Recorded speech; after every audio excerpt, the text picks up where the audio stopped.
একজন স্বামীর জন্য সবচাইতে দামি সম্পদ হচ্ছে নেককার স্ত্রী। ইয়া রাসূলুল্লাহ, এত জিনিস থাকতে আপনি নেককার স্ত্রীর কথা কেন বললেন, নেককার স্বামীর কথা কেন বললেন? বলে যে শুনো, সে 18 ঘন্টা যেখানেই থাকুক না কেন, 8 ঘন্টা তো ঘরের মধ্যেই থাকবে, ঘুমাতে আসবে, খাইতে আসবে। রাত্রে যখন সারা দিন কাজ করে শরীর যখন টায়ার্ড হয়ে যায়, তখন শরীর কি চায়? একটু জোরে বলেন না, কি চায়? আর প্রত্যেকটা স্বামী চায় স্ত্রীর সাথে ঘুমাতে, প্রত্যেকটা স্ত্রী চায় স্বামীর সাথে ঘুমাতে, প্রত্যেকটা বাবা চায় সন্তানদের চেহারাগুলো একবার দেখে রাত্রে ঘুমাতে। এবার তুমি যখন ঘরে যাবা, তোমার বউয়ের কাছে যদি তুমি কথায় শান্তি না পাও, বসে শান্তি না পাও, দেখে শান্তি না পাও, 18 ঘন্টার 14 ঘন্টার পরিশ্রমের কোনো দাম নাই, দোকানের কোনো দাম নাই, ফ্যাক্টরির কোনো দাম নাই। রাতের ঘুমটা যদি ভালো না হয়, সকালের তোমার ঘুমটা উঠাটা ভালো হবে না, সারাদিন মেজাজ খিটমিটে থাকবে, অনেক বায়ারের সাথে তোমার কথা বলতে হবে, অনেক অপমানও সহ্য করতে হবে তোমার বায়ার ধরে রাখার জন্য। ওই বউয়ের সাথে মেজাজ থাকার কারণে, সন্তানের সেই অপব্যবহারের মেজাজ থাকার কারণে বায়ারের সাথে তোমার কানেকশনটা হবে না। দোকানও নষ্ট হয়ে যাবে, ব্যবসাও নষ্ট হয়ে যাবে, ফ্যাক্টরি নষ্ট হয়ে যাবে, স্বাস্থ্যও নষ্ট হয়ে যাবে, চেহারাও নষ্ট হয়ে যাবে, তোমার দিনও নষ্ট হয়ে যাবে, রাতও নষ্ট হয়ে যাবে, তুমি হার্টের রোগী হয়ে যাবা, স্ট্রোক করে যে কোনো সময় চলেও যেতে পারো। একটার সাথে একটা কানেক্টেড। মনে রাখবেন ভাই, আল্লাহ এবং নবী অল্প বলে কিন্তু সব বলে ফেলেন। সবচেয়ে বড় নিয়ামত স্ত্রী, নেককার স্ত্রী, নেককার স্বামী। সবচেয়ে বড় নিয়ামত নেককার সন্তান। আর এগুলো সবগুলো হচ্ছে অপশনাল। জোরে বলেন, এগুলো সবগুলো কি? এখানে যতগুলা মালিক লেখা আছে, একটাও মালিক না। দলিলটা একটু ভালো করে পড়ে দেখেন, নিজ পিছনে লেখা আছে সরকার চাহিবা মাত্র ইন্নমা থেকে আরো জোর হন না। আর বদিন না দোয়ান তোয়া রাখা দিতাম, সরকারে হব হানুন নিচে দিম দে। কথা বলেন না রে ভাই। রাস্তা বড় করতে গিয়ে কত বড় বড় বিল্ডিং ভেঙে ফেলতে হয়েছে, দেখছেন না? সরকার চাইছে দিতে বাধ্য। কেন? তুই বাংলাদেশের নাগরিক, বাংলাদেশের সরকারের আইন মানতে হবে। আল্লাহ পাক বলে যে দুনিয়া কার? বানাইছি কে? তা আমি না মালিক, তুই কে? তুই তো বারাটিয়া। মালিক কে? আমরা সবাই। এই শব্দটা যার মাথায় বসে যায়, মনে বসে যায়, সে আর কখনো অহংকার করে কাউকে ছোট দেখাতে পারে না।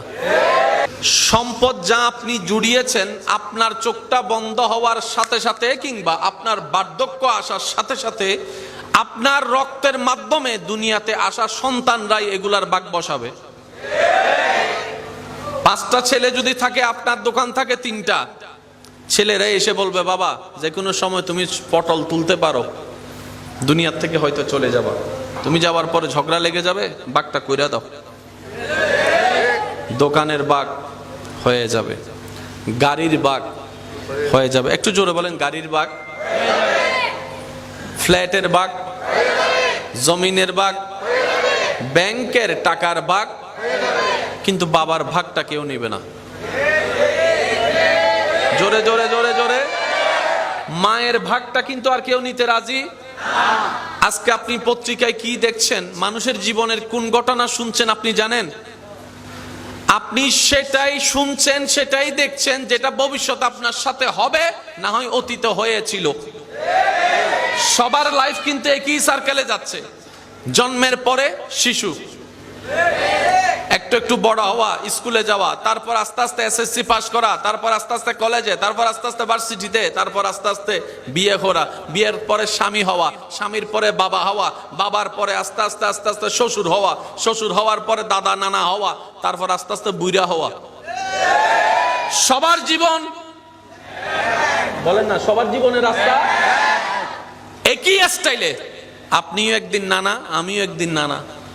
আপনারও দাড়ি ভাগা, আমারও দাড়ি ভাগা, আপনারও দাড়ি দাঁত পড়বে, আমারও দাঁত পড়বে, শুধু এলাকা ভিন্ন, রাস্তা ভিন্ন, এলাকা ভিন্ন, গ্রাম ভিন্ন, কালচার সবার এক, জায়গারও সবাই এক, যে জায়গায় সবাইকে যেতে হবে মাটির নিচে। সেজন্য আমরা যদি একটু বুদ্ধিমান হতে পারি, তাহলে আমাদের ব্যবসায়িক যে সার্কেলটা, সেটা বড় লাভবান হয়ে যাবে। আমরা লাভ বুঝি কি জানেন? যদি আমি ভুল বলে না থাকি, এখানে যত ধরনের ব্যবসায়ী আছেন ওনাদের ব্যবসার 80% লাভ নির্ভর করে কিনার সময় যদি কম কিনা যায়। কিনার সময় যদি প্রোডাক্টটা কম দামে কিনতে পারি তাহলে লাভটা একটু কি হবে? একটু জোরে বলেন না। সেজন্য একটা জিনিস কেনার জন্য 10টা মার্কেটে দৌড়ায়, 10টা জায়গায় দৌড়ায়, 10টা জায়গায় ফোন করে। কোন জায়গায় যদি 4 আনাও কম পায়, এবার আপনার আমার কাছে 4 আনা শব্দ ফকির নিভানলার 4 আনার গ্যাঙ্গরের স, এটা হচ্ছে আমরা যারা সাধারণ মানুষ আছি আমাদের পয়েন্ট অফ ভিউ। কিন্তু ব্যবসায়ীরা চিন্তা করে এই প্রত্যেকটা প্রোডাক্টে যদি আমি 4 আনা করে হিসাব করে বাঁচাতে পারি, 1 লাখ প্রোডাক্ট যদি কিনতে পারি এই 4 আনাই অনেক টাকা হয়ে যাবে।